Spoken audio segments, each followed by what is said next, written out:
Yes, this is unfortunately only a GH4, but I want to talk a little bit about the GH5 and what I actually think is going to be included on the camera. I've made some other videos just speculating about it, what I think Panasonic should do with the GH5, and a lot of people have disagreed with me, and that's totally fine. It's just my opinion, and I'm putting it out there, so hopefully someone at Panasonic can hear it, and maybe there's other people who think like me. There certainly are in the comments and with people doing the thumbs up, so I appreciate that. But let's talk a little bit about the realistic expectations for a GH5. What does that actually mean? What's likely to come out? Now, Panasonic has already said that the GH5, specifically the GH line, is going to stay micro four thirds. So that's pretty much a given. It's going to be micro four thirds. But what I think they're likely to do is, if you're familiar with the GH4 in 4K mode has a crop on the micro four third size sensor.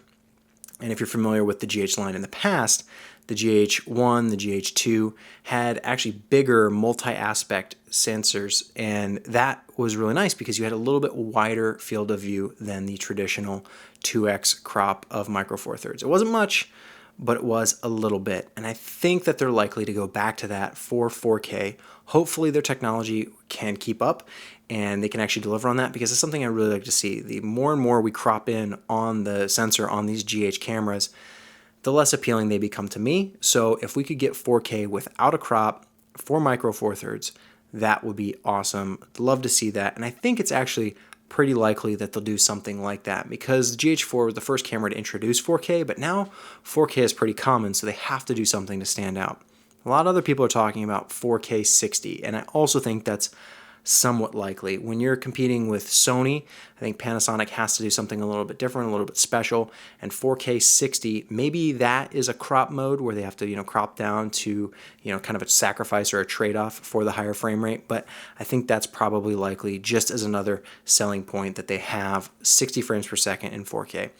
They'll likely also up the 1080p quality in terms of the frame rates that are offered in 1080p. So hopefully something like 120 frames per second. Right now on the GH4, it has a 96 frames per second mode, but it's a little soft and not favored by too many people, myself included. So if Panasonic were to fix that, maybe offer 96 or 120 frames per second in 1080, that would be another huge advantage for them. Now, what else could they do? Well, I think a lot should stay the same in terms of the features you get, like shutter angle, the way that everything is laid out. I don't want the size to change. I don't think it should. It probably won't get bigger, but it probably also won't get smaller. Hopefully it uses the same batteries. I think that's also pretty likely, because I don't think they'll want to change. The GH4 is such a popular camera that I think they want to make it an easy upgrade for people who have the GH4 to move to the GH5. But what else could we see? Well, certainly better low light. They always tout that every time a new camera comes out, but it's probably not going to be that significant. Every time a new GH camera comes out, they're like, oh, it's got 1 or 2 extra stops of better low light ISO performance. But when you compare it to what other camera companies are doing, where they have the bigger sensors, that have the better ISO processing, the GH line has always lagged behind. That's okay for me. I'm totally fine with it because I light most of my footage anyway. But for some people, they really want the low light. Now, are they going to do a global shutter? I kind of doubt it. When you look at what other camera manufacturers have been claiming and trying to offer a global shutter on their cameras, it's really one of those features that just keeps failing to actually pop up. Blackmagic with the Ursa Mini 4.6K, they were like, it's going to have a global shutter, and then they ship the camera without it. Now, Kinefinity and a few other camera manufacturers are moving to global shutters, but you do lose some dynamic range. It's kind of a trade-off and a balancing act when you're talking about how the sensor reads. So I don't think we're going to see a global shutter on the GH5. I would be really surprised if that were the case. But the rolling shutter on the GH4 isn't that bad. Yes, it's noticeable if you're being aggressive with your movement, but for the most part, it's been pretty good, and I found it certainly acceptable. Most cameras nowadays that are CMOS sensors have rolling shutter to some effect, so it's not the make it or break it kind of thing for me personally, but hey, that's just me. So probably not a bigger sensor, a few more advanced resolution options, and some frame rate added on there. That, to me, is probably what the GH5 is going to be. There might be some kind of hidden last-minute reveal of some exclusive, amazing, you can't believe it, but I'm really struggling to see what that could be if they're not going to move to a bigger sensor. Maybe it's some advanced feature that I'm just not thinking of. Hopefully you know what? I hope they do I hope they actually implement V-Log-L or some other log profile if they develop a new one. But that should come standard on the camera. These GH cameras are so popular for video, and that's why most people are buying them. Just give us V-Log-L in the body right when we get it. So we don't have to do any firmware upgrades. You don't have to buy the $100 package that gets shipped to you. Where is it? The unboxing I did of the stupid code that they send in the mail. Set all that aside, just put it right in the camera from the get-go. And also keep all the stuff that they've added to the GH4. The GH4 got an anamorphic mode added through firmware. Keep that in the GH5. Don't lose it. Keep that 4x3 anamorphic. It's one of the few cameras that does it, and I'm dying to try it out, but the stars kind of have to align with finding a good monitor that'll allow you to monitor anamorphic. Hey, that's what they should do on the GH5. That's actually a reasonable request. And, they probably won't do it, but they might. That's probably 50-50 actually, now that I think about it. They should do some kind of anamorphic monitoring on the LCD, because the GH4 you can shoot anamorphic, but you can't monitor anamorphic on the LCD. You need an external monitor that can do that, and you need the anamorphic lenses. So there's a lot of stuff. It's a very specific type of person who would shoot that way, but that's probably me.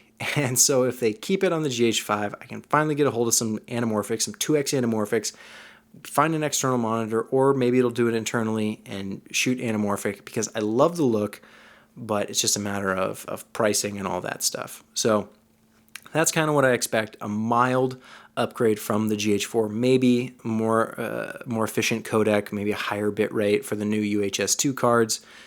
Who knows? It's hard to say, but at the end of the day, it's probably going to sell fairly well, because the GH cameras just are rock solid. They're fantastic. They don't have, right now anyway, maybe the GH5 will be different, but the GH4 don't have any overheating issues. The handling is fantastic, certainly better than what you get on the Sony. The Sonys they got the bigger sensor, and they have a little bit better implementation with the Canon lenses, with the Metabones speed boosters and external adapters and what have you. But I think the GH5 will be fairly popular for the people who love the GH4. And if they have some kind of killer feature that comes out last minute, that'll probably do it for a lot of people, getting them to move over. But if they just move to 4K 60 and maybe 1080 120, a little bit less of a crop, that's probably not going to attract too many new customers, unfortunately, which is kind of why I think they should go and implement a bigger sensor, just for those people out there in the marketplace who are just, for whatever reason, are tied to the bigger sensor. They need it. I would prefer it. I would like it, but I don't think I need it.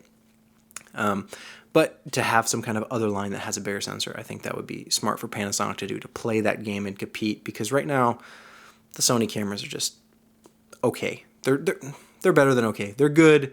They just have a few drawbacks that I'm not quite happy with. Some people have said the GH5 will go 5K or 6K. I kind of doubt it. Maybe I could be totally wrong on that, but I think for the GH5 they'll stick with 4K and just kind of refine what they currently have and add a few more bells and whistles and kind of polish it up and make it more presentable. But then for the GH6 or whatever comes after, that's likely when we'll get the 6K or 8K or whatever resolution they want to implement at that point in time. But for the GH5, it's probably going to be a modest upgrade from the GH4. But if they actually do those things and have some other really nice features, I'll probably end up getting one, and it'll probably be the new camera I start shooting with if everything goes well and there are no major bugs, there's no overheating, no major problems. That would be ideal. So I really hope that Panasonic, the one thing they have to do is maintain their quality and consistency. The GH4 has been a fantastic camera, and I know a lot of people who shoot with them, they love them. I've heard a few issues, but they've gotten them resolved fairly quickly with dealing with Panasonic. So keeping that track record of a high quality product that does exactly what it's supposed to do, a hybrid camera that has some of the higher end pro features like shutter angle, like anamorphic, like log, keep all that stuff coming. Don't hold back. And as far as price, that's probably the last thing I should touch on. Price, I would guess it will be slightly more expensive than the GH4 was when it first came out. I think the GH4 was around $1,700 when it first started shipping. So I would guess the GH5 maybe it'll be $1,800. I don't think they're going to drop it down. They'll probably increase it. They could even go all the way up to $2,000. You know, inflation, world markets, all that stuff. conversation for another episode, but that's probably going to be the case. A little bit more expensive, but I'd really like it if they didn't, but this is realistic expectations. So I'm anticipating something a bit more expensive with a few more features, and I would be happy with that.